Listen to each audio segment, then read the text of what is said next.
Ok, on va gentiment reprendre.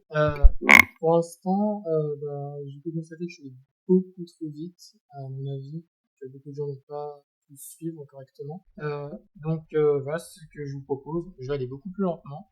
J'essaie de reprendre un thème un peu plus friendly pour les débutants, comme ça vous vous retrouvez un peu mieux avec les couleurs, je pense. J'essaie de mettre la console à droite, facile. Donc normalement elle est censée être en bas, mais je l'ai mis à droite, comme ça en fait vous pouvez voir tout ce qui se passe avant et vous avez un meilleur suivi historique. Si ça vous perturbe, dites-moi, comme ça je remets la console vers le bas. Et je vais prendre vraiment mon temps, on va pas finir le cours, je pense pas qu'on arrivera à aller jusqu'au bout. Mais si jamais les slides ont été conçus comme des tutoriels, vous pouvez les suivre gentiment si vous voulez aller plus vite. Ça joue pour tout le monde, je pense. Ouais, merveilleux. Est-ce que vous voulez qu'on revienne sur quelque chose au départ, par exemple, sauvegarder du texte, sauvegarder des CSV, sauvegarder... Pour l'instant, tout va bien. Merveilleux. Alors, on va y aller comme ça. Alors, cette fois-ci, on va essayer de télécharger des images et d'autres types de fichiers que vous pouvez trouver sur Internet. Et pour ça, en fait, je vais vous inviter à aller sur Google Images, simplement. Vous pouvez aller sur votre navigateur et taper Google Images. Normalement, il devrait trouver. Alors, depuis là, et par exemple, vous pouvez taper, qu'est-ce qu'on va chercher? Je vais prendre le même exemple que j'ai cherché, un castor. Donc ici, maintenant, vous avez des images de castor, très joli animal par ailleurs, et vous pouvez choisir une image au hasard, n'importe laquelle, et depuis là, vous savez que pour pouvoir obtenir le lien d'une image, vous pouvez juste faire un clic droit. Donc, alors, je vais faire un clic droit du coup, et ici, vous pouvez juste copier le lien de l'image. Normalement, vous devrait avoir quelque chose dans le genre. Je ne sais pas si sur Chrome c'est exactement la même chose. Et donc maintenant, on a un lien. Vous pouvez retourner sur RStudio maintenant et on va ouvrir une nouvelle section. Donc on va se mettre un peu plus bas. Ici, on va écrire télécharger une image. Donc maintenant qu'on a ça, on peut remettre ça dans un URL. Simplement, vous pouvez écrire URL et vous pouvez copier le lien de l'image. Bon. Pour l'instant, je pense qu'il n'y a rien de très sorcier. Donc on peut lancer cette fonction, ce code, pardon. Une fois que c'est lancé, on va utiliser plutôt cette fonction-là, donc download file. Donc simplement, ce qu'il va prendre comme paramètre, c'est l'URL qu'on lui a donné. Il va prendre dest file. Et dest file, en fait, c'est la même chose que ce qu'on a fait jusqu'à maintenant. C'est enregistrer une image ou un objet qu'on décide. Et à la fin, il faudra juste faire attention à l'extension qui soit le même que sur le site. Généralement, JPG, vous pouvez être sûr à 900 que ce sera ça. Des fois, vous aurez d'autres types de fichiers. Et ensuite, vous devez préciser le mode WB. Parce que celui-là, il prend mieux, en tout cas sur mon ordinateur, il prend mieux en compte les images et les déforme pas. Donc vous pouvez simplement recopier ce code. Je vais le faire en même temps que vous. Et cette fois-ci, on ne le met pas dans un objet parce qu'il va l'enregistrer immédiatement dans vos dossiers. Donc il ne va pas passer par R, mais simplement dans vos dossiers. Je vais recommencer. Download file. Ici, il va prendre l'URL. Je vais mettre une virgule. Ensuite, ici, il va me demander un chemin. Donc c'est dest file. Donc comme d'habitude, si vous ne savez pas, vous appuyez sur Tab. Ensuite, il va vous proposer dans l'ordre les éléments que vous devez prendre. Donc vous pouvez choisir dest file. Et ensuite, à partir de là, vous pouvez décider où vous voulez le mettre. Donc comme d'habitude, ceux qui ont un dossier, ils appuient sur Tab et choisissent le dossier en question. Si je crois que c'est bon. S'il veut bien faire, non, il veut pas. Voilà, pardon. Et ensuite, vous choisissez comment vous voulez l'appeler. Et par exemple, moi, je vais l'appeler castor.jpg.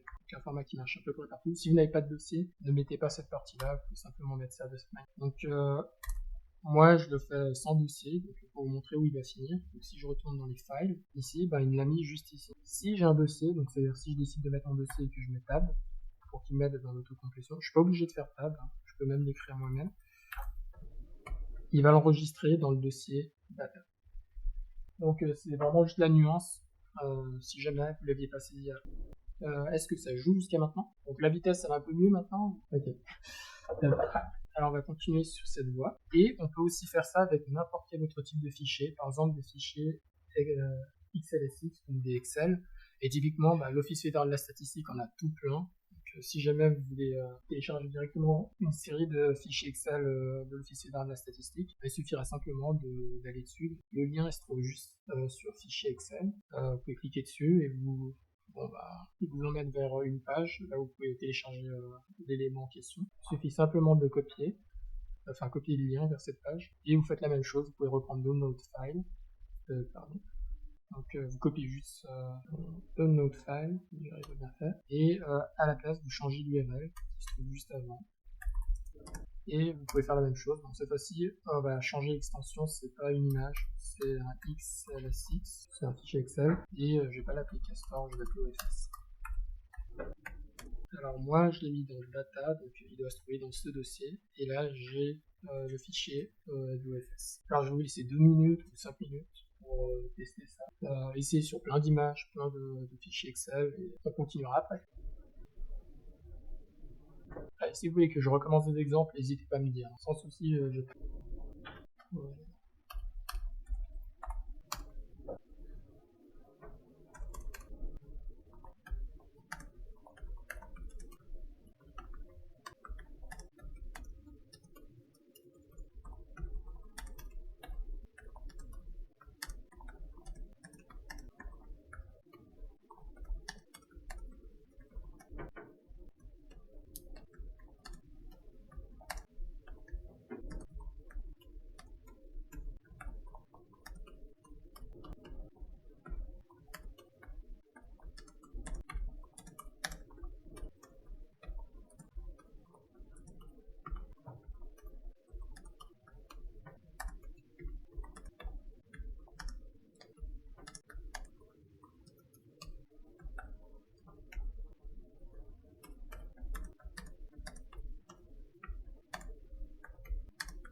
Est-ce que ça vous va si on reprend? Top. Donc j'ai essayé de vous faire un petit résumé pendant le laps de temps qu'on était, pendant que vous étiez en train de travailler. Alors simplement, jusqu'à maintenant, tout ce qu'on a vu, c'est comment en fait on obtient un tableau depuis un lien internet, comment on obtient un CSV, pardon, aussi avant, comment on obtient du texte et comment on obtient une image. Donc dans tous les cas, en fait, on a toujours besoin d'un lien. Et bon, jusqu'à maintenant, on n'a rien fait d'exceptionnel parce que bon, si je vous demande comment vous pouvez me télécharger cette image, vous allez plutôt faire un clic droit enregistrer plutôt que d'ouvrir R et de relancer tout ce code. Mais l'avantage maintenant de l'avoir sous forme de code, c'est qu'on va pouvoir le répéter, dire à une machine, maintenant, tu peux le faire plusieurs fois pour moi à ma place, voici la liste des liens et tu pourras faire l'automatisation. Mais avant de faire ça, il faut qu'on sache comment on collecte des liens dans une page. Et pour ça, en fait, je vais vous montrer. Est-ce qu'on passe quand même d'abord? Ouais, je pense qu'on va quand même passer par l'élément du sélecteur. Donc, je pense que c'est assez important qu'on passe par là.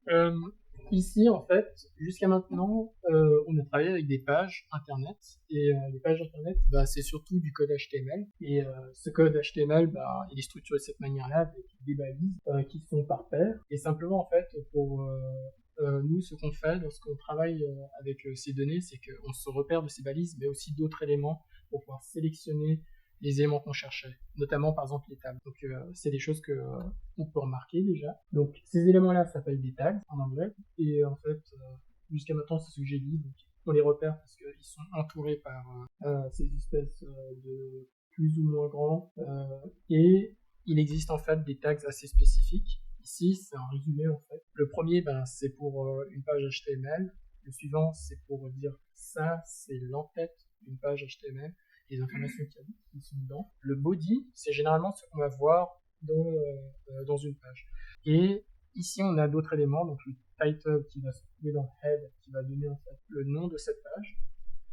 Et ensuite, ici, on a des H1, H2, etc. Donc ça, ce sont des headers à l'intérieur de la page HTML. Et en fait, elles vont simplement dire, ça c'est un titre, ça ce n'est pas un titre, c'est un titre plus haut, plus petit, etc. H1, c'est les titres les plus grands, H2, c'est les titres les plus petits, et H6, c'est vraiment les plus petits titres.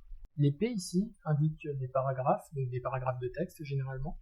Les A sont généralement utilisés pour indiquer qu'il y aura un lien, donc c'est-à-dire que on va pouvoir cliquer et se déplacer vers d'autres pages. L'IMG indique qu'il y a une image et les tables indiquent qu'il y a un tableau. Bon, il y en a d'autres ici, donc on ne va pas trop s'occuper pour l'instant, parce que vous allez voir qu'il y a un outil magique qui permet de nous faciliter la tâche, qui sont des sélecteurs automatiques. Et nous, en fait, jusqu'à maintenant, ce qu'on a utilisé, c'est ce qu'on appelle des sélecteurs CSS. Donc, lorsqu'on était dans notre code et qu'on utilisait page et HTML elements, ces éléments-là qu'on a choisis, en fait, ce sont les tags. Donc, si vous vous rappelez, il y avait les H1, les H2, les P, etc. Et donc ici, quand on a dit qu'on voulait du texte, en fait, on a juste demandé donne-moi les titres jusqu'à 3, on pourra aller jusqu'à 6 si on veut, et donne-moi tous les paragraphes. Donc avec ça, on collecte le texte. Après ici, on a, ici, je me suis trompé, ici c'est texte 2, pardon. Et ensuite ici, tout ce qu'on a besoin, une fois qu'on a collecté ces éléments, c'est quelque chose qui va le formater pour nous dans un format qui nous intéresse. Donc ici, c'est à peu près ce qu'on a utilisé des sélecteurs CSS.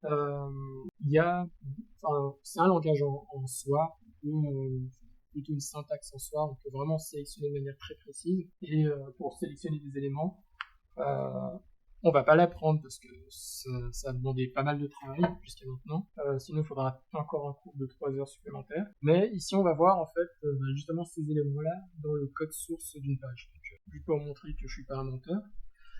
On va prendre une page au hasard, par exemple celle-là, et on va respecter en fait le code source qui est derrière. Donc, vous pouvez faire un clic droit. Et ensuite, à l'intérieur, vous allez juste aller dans code source. Donc normalement, on devrait trouver quelque chose en rapport avec le code source de la page. Et comme vous pouvez voir, on a vraiment le code HTML de cette. Et là, je vais vous demander d'essayer de retrouver le table qu'on avait essayé d'extraire de cette page. Tout simplement essayer de trouver à l'intérieur un table. Je vais voir si j'en trouve un moi-même. Ça va prendre un peu de temps. Donc, ce que je vais faire, je vais chercher ça. Table. Mettre avec les balises, c'est pas mal. Ouais, donc là par exemple j'ai une table juste ici et c'est là où en fait on récupère les éléments. Enfin c'est en fait quand on a demandé à notre HTML Elements de récupérer quelque chose, il est allé chercher directement des informations qui étaient dans cette table. Donc ça c'est une chose. Et après on peut inspecter des éléments spécifiques parce que jusqu'à maintenant on a cherché des éléments généraux, on peut les retrouver à peu près partout. Donc les tables s'il y en a dans la page, on peut les retrouver. Et les H1, les H2, les H3 et les P on les trouve dans toutes les pages pratiquement. Donc ici maintenant il y a des éléments quand même qui sont assez particuliers. Par exemple si j'aimerais sélectionner, je ne sais pas, ce lien spécifique qui se trouve dans cette barre latérale, comment je fais pour savoir quelle information, enfin comment je retrouve le CSS pour le retrouver. Simplement, je peux faire un clic droit et aller sur Inspect. Donc ici, ce qui va se passer, c'est que ça va m'ouvrir une espèce de barre vers le bas et qui va me montrer en fait le code source cette fois-ci de nouveau, mais cette fois-ci, il va m'indiquer pour l'élément exact à quoi ça correspond. Et ici, vous pouvez voir que ça correspond à cet élément-là. Donc ici, on a le texte pour cet élément. Ici, on a le A qui indique le lien vers lequel il va nous reconduire. Et ici, en fait, vous voyez que c'est une espèce de hiérarchie. C'est une structure assez hiérarchique, donc des éléments qui s'emboîtent à l'intérieur d'éléments. Donc après, pour pouvoir écrire, par exemple, j'aimerais sélectionner cet élément-là, c'est un peu dur de devoir le faire en CSS, enfin, de devoir le réapprendre en CSS. Donc je vais vous présenter des outils qui nous permettent de faciliter le travail. Vous avez pu tester d'ailleurs, de faire des codes sources, etc. Je pense oui. Merveilleux. Donc ça c'est ce qu'on vient de faire, de trouver les H1, H3, les balises, ça on a vu aussi. Est-ce que vous voulez essayer l'exercice d'importer un élément de votre choix, genre d'Espagne ou quelque chose comme ça? Je pense que c'est pas nécessaire. Surtout quand il y aura le sélecteur, ça devrait aller plus vite même. Donc ici, c'est simplement pour vous dire que ce que j'ai dit jusqu'à maintenant, c'est assez difficile, mais ici vous avez un lien, si jamais, c'est pas difficile du tout, mais ça prend du temps, et un lien si jamais après le cours vous voulez apprendre les CSS, si vous voulez aller plus loin dans le web scrapping, si jamais vous pouvez apprendre les sélecteurs CSS ici. Et il y a aussi un autre langage, enfin une syntaxe, le regex, qui vous permet aussi, très puissant, de pouvoir aussi sélectionner les éléments dans une page. Donc tout ça c'était très théorique, on va passer un peu plus de pratique. Donc pour les utilisateurs et utilisatrices de Chrome, alors vous pouvez utiliser cet élément-là que vous ajoutez à votre navigateur. Donc Select Gadget, chouette, il n'existe plus. Alors dans ce cas, je vais vous inviter à passer tout sur Firefox dans ce cas et à prendre cette application Stripe Meta Beta. Et ensuite, simplement, normalement, vous devrait avoir un bouton pour l'installer. Donc, je vous laisse un peu de temps pour regarder ça. Alors, peut-être qu'il va vous demander de redémarrer après le navigateur si jamais vous avez besoin. Mais une fois que, pour être sûr que tout est bon, vous devriez avoir une baguette magique en haut à gauche, en haut à droite pour vous permettre. Est-ce que ça a l'air bon pour vous tous? Ok. Je vais vous montrer gentiment comment en fait ça marche. Donc, prenez une page, donc notre page Wikipédia par exemple. Et ici, par exemple, disons, moi, j'aimerais sélectionner cet élément en particulier, ou tous les éléments qui lui ressemblent. Je vais juste cliquer sur la baguette magique qui se trouve ici. Donc là, il y aura une page, il y aura un outil qui va s'ouvrir sur la droite. Et simplement, moi, ce que je vais faire, c'est que je vais cliquer sur le bouton orange ici. Et ici, le sélecteur s'est activé. Et simplement, ce que je vais faire, c'est sélectionner des éléments. Donc, vous voyez déjà que à chaque fois que je vais arriver sur un élément, il va l'entourer pour m'indiquer, ok, c'est cet élément que tu choisis. Quand je vais cliquer dessus, en vert, c'est le premier élément que j'ai choisi. En jaune, c'est tous les éléments qui partagent ce sélecteur, tout simplement. Donc si on utilise ce sélecteur, tous les éléments jaunes vont être sélectionnés aussi. Donc ça a son avantage parce que ça vous permet de pouvoir voir est-ce que je sélectionne bien tout ce que je veux sélectionner. Et aussi une autre information que ça nous donne ici, c'est 9, c'est combien d'éléments j'ai sélectionné. Donc ici c'est-à-dire qu'il en a sélectionné 9, ça correspond. Là on a de 1 à 6 et en plus on a les 3 qui sont dans le 1. Et donc du coup, si je retourne sur R par exemple, alors d'abord il faut que je reprenne cette page. Ça tombe bien, là il y a le texte, donc on va réutiliser ça. Alors on va mettre un URL, donc notre URL qui se trouve juste là. Ensuite on va le charger, et ensuite à la place de mettre ces éléments-là qui sont censés sélectionner du texte, je vais sélectionner cette partie-là, que j'ai copié-collé du coup. Donc ici, après, lorsque je vais lancer ça, bon, il va me sortir tout le texte. Là, vous voyez qu'il m'a sorti le texte des éléments. On va essayer de voir tout simplement. Le texte des 9 éléments qui sont dans la page, dans l'ordre de leur apparition. Et vous voyez que cette méthode elle est assez pratique en fait si vous voulez sélectionner plusieurs éléments. Bon, après elle n'est pas parfaite parce que d'un moment à un autre, si vous recliquez, ça peut vous choisir d'autres sélecteurs, et comme vous avez vu, c'est hiérarchique. Si je choisis un sélecteur plus haut, je choisis toujours le même sélecteur et je peux sélectionner d'autres éléments. Donc des fois, on n'a pas tout ce qu'on veut, donc on peut corriger, calibrer tout ça. Simplement, je me dis, en fait, moi, je veux juste que les grands titres ici, donc je m'en fiche des petits titres ici. Je peux cliquer sur l'un des petits titres, ensuite en rouge, ça va m'indiquer sur lequel j'ai cliqué pour retirer. Et vous voyez que tout ce qui était en jaune est parti. Et par exemple, si je me dis, en fait, je veux cet élément-là, mais je veux un élément en plus, donc un élément qui n'est pas sélectionné,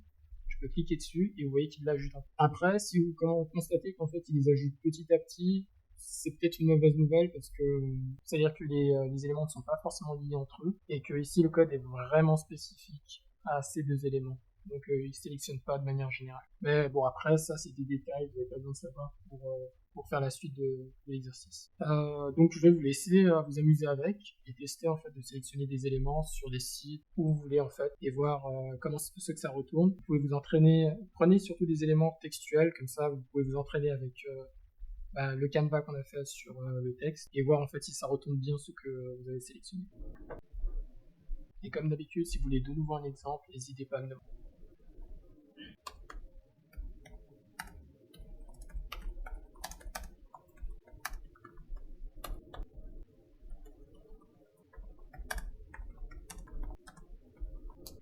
Oui. C'est dans le point de texte, du coup, c'est une balise.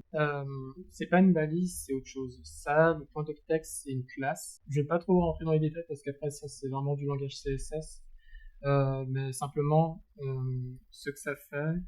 Alors, je vais regarder ici et simplement, on va abandonner ça. Si je retourne dans l'inspection, vous pouvez voir que à l'intérieur des balises, vous avez ce qu'on appelle des éléments, enfin des éléments qu'on appelle des attributs. Ici, les classes, c'est un attribut qui est très utilisé. Et simplement, en fait, nous, ce qu'on lui dit, c'est que quand on met un point, on dit j'aimerais tous les éléments qui ont cette classe stock. Et c'est-à-dire que ici, vu qu'on n'a pas précisé que c'était par exemple un span, en fait, il va prendre le top text partout où il va le trouver sur la page. Après, si vous voulez dire je veux le top text qui se trouve après, je sais pas, cette balise un spam, il faudrait que vous écriviez par exemple, alors je l'écris juste ici, span, donc on commence d'abord par la balise, point, doctext, voilà. Et après, il y a d'autres types. Bon, je vais pas rentrer dans les détails, mais c'est à peu près du langage, enfin du sélecteur CSS qu'on utilise. Donc le grand avantage de ces sélecteurs, c'est vraiment d'éviter de devoir apprendre ça. Mais après, si vous voulez vraiment aller plus loin, c'est bien d'apprendre. C'est pas si difficile que ça.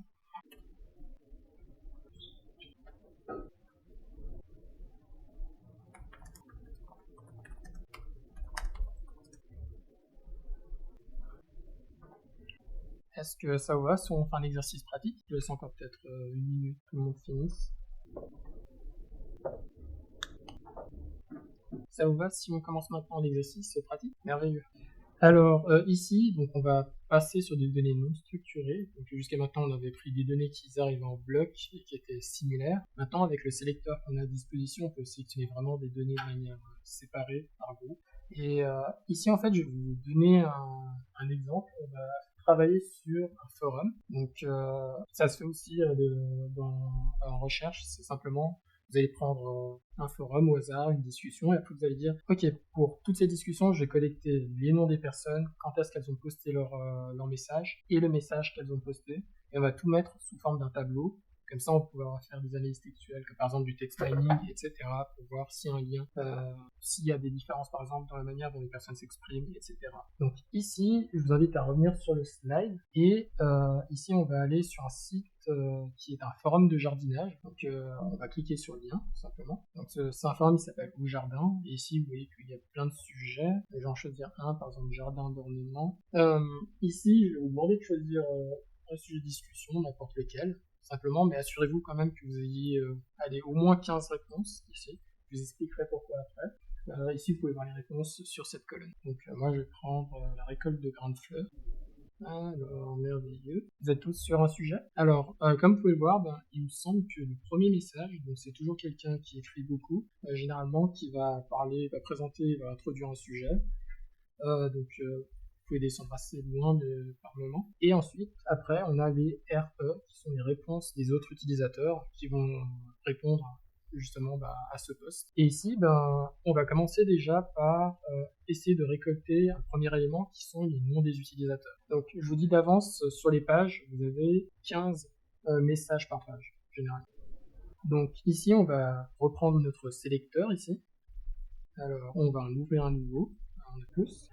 Donc maintenant ici, disons, j'aimerais sélectionner les auteurs. Donc où est-ce que je trouve l'information? Ici, apparemment, cette personne s'appelle Marcus. Donc je vais appuyer sur le bouton jaune de nouveau et je vais sélectionner Marcus. Et ensuite, je vois que il m'a choisi cet élément username. Alors, je vais regarder combien d'éléments il m'a choisi ici. Donc c'est toujours bien de compter. Moi, je devais déjà compter en avance pour l'exercice. Et là, j'ai 35 éléments, donc ça semble pas jouer avec ce que je cherche. Donc pas de panique. Ce qu'on va faire, c'est qu'on va simplement chercher quels sont les éléments trop qu'il nous a sélectionnés. Et en fait, moi, je sais très bien ici que l'élément supplémentaire qu'il nous a choisi, c'est ça. Parce que ça aussi, c'est une classe username, mais c'est 2 fois les mêmes personnes. Et j'ai pas envie de cette information, donc ce que je vais faire pour pouvoir la désélectionner, c'est cliquer dessus. Et là, je vois que j'ai bien que 15 personnes. Donc, il a vraiment pris des personnes qui nous intéressaient juste ici. Après, vous pourriez sélectionner aussi d'autres informations là. Pour l'exercice, ce sera vraiment le plus important, ce sera de prendre ces noms d'utilisateurs là. Donc, on peut retourner sur R. Et depuis là, on va commencer l'exercice. Donc, forum jardinage, par exemple. Jardinage. Ensuite, à partir de là, on va prendre déjà l'URL, comme on fait d'habitude. Voilà, donc j'ai pris l'URL. Alors l'URL a été ajoutée. Maintenant, je vais mettre ça dans une page, du coup. Donc je vais lire l'URL et l'HTML. Voilà. Ensuite, maintenant qu'on a tout dans la page, on va pouvoir collecter nos éléments comme on sait le faire, comme on sait si bien le faire en fait. Donc on va rajouter de nouveau la pipe CTRL majuscule M, commande majuscule M. Ensuite, on va sauter une ligne comme d'habitude, HTML Elements, ou HTML Nodes, si vous avez commencé avec Nodes, mais avec un S à la fin quand même, pour qu'il puisse vous sélectionner plusieurs éléments. Ensuite ici, je vais ouvrir les guillemets et je vais choisir l'élément qui m'a indiqué ici. Je vais l'ajouter là, et donc j'ai bien 15 éléments qui me retournent. Donc c'est déjà bon signe, les deux disent la même chose. C'est possible qu'ils ne disent pas forcément la même chose, ce sera probablement à cause du JavaScript. Si on a le temps de voir ça aujourd'hui, ce serait bien, mais si on n'a pas le temps, pas grave, il y a tout dans les slides. Donc après, vu que c'est des noms, on va simplement récupérer le texte. HTML, texte et texte2 du coup, pour qu'ils puissent nous retirer tous les éléments de fioriture ou des espaces en trop. Et donc ici, on a bien nos 15 utilisateurs. Est-ce que ça joue pour l'instant? Merveilleux. Donc maintenant, nos 15 utilisateurs, c'est une liste d'éléments, on va les mettre dans un objet avec un nom qui est assez spécifique. Comme ça, on sait de quoi ça parle. Donc, on va dire que ce sont des noms, voilà. Et on va faire ça avec une flèche. Donc vous pouvez aussi sauter une ligne si vous avez envie. De toute manière, R, c'est reconnaître quand vous sautez des lignes, il les considère tous comme un même. Donc vous pouvez lancer ça. Et donc ici on a notre liste de noms. Donc si on teste, on a bien notre liste de noms qui est... Maintenant, le deuxième élément qu'on va essayer de sélectionner, c'est la date à laquelle les personnes ont écrit. Donc on va retourner sur notre sélecteur, on va en ouvrir un nouveau, on va appuyer sur le bouton orange, et simplement on va choisir la date. Alors là, il ne nous pose pas de problème, directement il nous en donne 15, donc tout va bien. Donc on va pouvoir faire la même chose, on va retourner ici, on va copier-coller exactement tout ça, c'est pas un grand drame. D'ailleurs on va même mettre des parties, ici pour dire non, comme ça on sait que ça ce sont les noms. Ici on va collecter du coup la date, les dates, on va copier-coller ça, donc simplement on va juste changer nom par date, comme ça on récupère les éléments de date, on sait de quoi on parle. Ici on va juste remplacer le sélecteur, donc on va remplacer les noms par le sélecteur qui nous a donné, donc ici c'est taille. Donc je remplace ça par ça, je peux lancer, donc tout a été déplacé dans l'objet date, et ensuite, maintenant que les éléments sont dans date, on va juste contrôler que c'est bien des dates qu'on a, et on a bien 15 éléments comme on cherchait. Et donc l'avantage d'utiliser Harvest, c'est que les noms qu'on a pris ici vont apparaître dans le même ordre que les dates, donc on peut être sûr que les listes matchent en fait. Et ensuite, on pourra essayer de récupérer le texte. Dites-moi pour l'instant, est-ce que ça va jusqu'à maintenant? On arrive à suivre. Merveilleux. Ensuite, on va récupérer le texte. Donc, on va créer une petite section pour le texte. Voilà. Je mets avec un S, comme ça, l'ancien objet texte, on n'aura pas trop de confusion avec. On retourne sur notre site. On va refaire un plus. Donc ici, ça peut être un peu délicat parce que dans les forums, ça arrive souvent que les gens se répondent entre eux, rajoutent des parties. C'est à vous de voir si vous voulez ajouter cet élément. Avec le sélecteur, vous pouvez le faire assez facilement. Mais si jamais vous avez des trop longues sections, c'est possible qu'il ne vous sélectionne pas exactement ce que vous voulez. Typiquement, là, on a des liens dans cette réponse. Essayez de sélectionner un message qui est assez court, pour lequel vous pouvez tout sélectionner. Et comme ça, vous êtes sûr qu'il va sélectionner la même partie. Donc ici, apparemment, c'est la partie content. Alors, comme je l'ai dit avant, bon là, on voit qu'il a très bien sélectionné. Mais le problème, c'est que ici, on a 19 éléments de ce côté ici. Je sais pas si vous arrivez à bien voir. Donc du coup, on doit désélectionner des éléments qui sont en trop. Donc on regarde depuis tout en haut. Et si jamais, n'hésitez pas aussi à déplacer cet élément-là, que vous trouvez tout. Et on va désélectionner les éléments. Et apparemment, là, il m'a choisi 15 éléments, donc ça m'a l'air correct. Donc de la même manière, on peut retourner là. De copier cet élément. On va pouvoir mettre le texte ici. Et ensuite, à la place de time, on va mettre cet élément-là. On va pouvoir lancer tout ça. Et ensuite, on va simplement contrôler qu'on a bien du texte ici. Bon là, ça va être un peu énorme parce qu'on a beaucoup de choses. Ouais, c'est bien ce que je pensais. Et ici, on a le 15e texte, etc. avec plein d'éléments. Si jamais, peut-être que vous avez constaté ça, il y a des N qui s'ajoutent ici. C'est pas un problème, c'est la manière dont R va afficher les choses. En fait, les N, ça veut juste dire nouvelle ligne. Donc si vous enregistrez ça dans un texte, les N ne vont pas apparaître, ils vont juste rajouter les lignes et conserver en fait la structure du message. Donc voilà, avec ça, on a collecté les 3 éléments, et pour finir, on peut créer un tableau de données. Pour créer un tableau de données avec ça, il nous suffit simplement d'utiliser la fonction DataFrame. On va faire données. Alors, on utilise data frame, et à l'intérieur, on va juste ajouter nos éléments dans l'ordre qu'on a envie qu'ils soient. Bon, moi, j'ai gardé l'ordre avec lesquels on les a créés, et je vais écrire nom, date et texte. Voilà. Donc ici, je suis pas trop fan de la manière dont le data frame affiche. Je vous montrerai une autre méthode après. Mais simplement, vous pouvez lancer... non, c'est bien, je crois que je me suis raté. Non, c'est juste. Et en fait, il nous a créé un data frame, donc on voit pas trop de différence là. C'est pour ça que j'aime pas trop cette manière d'afficher, mais vous pouvez imaginer que c'est un tableau uni avec une colonne pour chaque élément. Pour mieux voir ça, si vous avez déjà installé Tidyverse ou dplyr ou Tibble, donc je vous mets les noms des packages. Si vous avez déjà installé Tidyverse, là, comme au départ, du coup, je vais pas l'installer du coup, mais c'est juste si vous avez déjà installé ce package ou le package dplyr ou le package Tibble, vous avez une fonction qui s'appelle Tibble qui a été ajoutée. Donc on peut simplement utiliser la librairie et charger l'une des 3 librairies qu'on veut. Par exemple, je vais faire Tibble directement, comme ça on prend directement cet élément-là. Et ensuite, je peux faire exactement la même chose que le DataFrame, sauf qu'à la place de mettre DataFrame, je vais mettre Tibble. Donc là, on voit un peu mieux que c'est un tableau de données. Donc on a bien nos 3 colonnes, avec une colonne pour le nom, une colonne pour la date et une colonne pour le texte. Et après ça, comme d'habitude, on peut l'exporter comme on a vu au début. Ça joue pour l'instant? Ok, top. je vais vous inviter à faire des tests sur d'autres. Donc ça, c'est tout ce qu'on a fait jusqu'à maintenant. Alors là, il y a un exercice, du coup, je vais vous laisser plus que 5 minutes, je pense. Vous pouvez choisir l'un des forums qui se trouve ici, donc j'en ai choisi des pas trop compliqués. Les 2 premiers forums sont en anglais, les 3 derniers sont en français, donc choisissez celui qui vous plaît. Peut-être le premier sur les fanfictions, il est un peu spécifique. Je vous recommande pas forcément celui-là parce que je crois que c'est un des plus durs des 3. Les commentaires sont tout en bas. Choisissez un des forums et entraînez-vous dessus.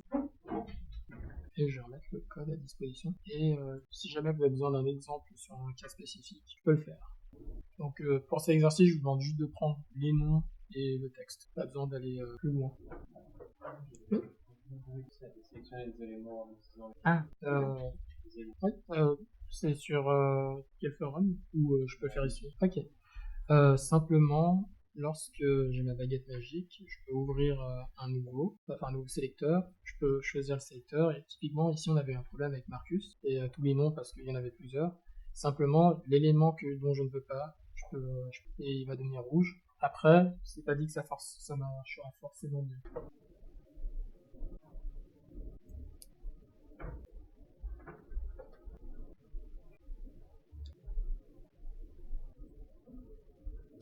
C'est juste pour vous dire que c'est 45, donc on enchaîne directement avec la pause. Profitez de vous reposer aussi de temps en temps.